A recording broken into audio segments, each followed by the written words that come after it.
Hi అండి. ఇవాటి recipe వచ్చేసి మటన్ కీమా ఫ్రై అండి.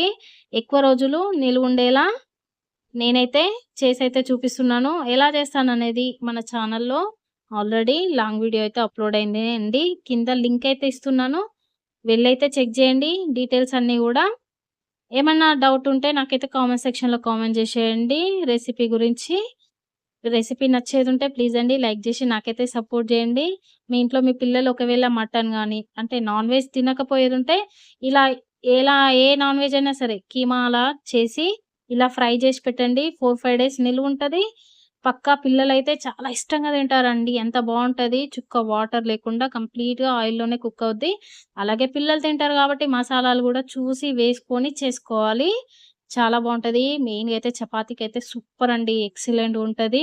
మీరు గూడా ట్రై జేయండి. ఎలా వచ్చిందో కామెంట్ సెక్షన్‌లో కామెంట్ జేసేయండి. అలాగే మన ఛానెల్ సబ్స్క్రైబ్ జేయండి.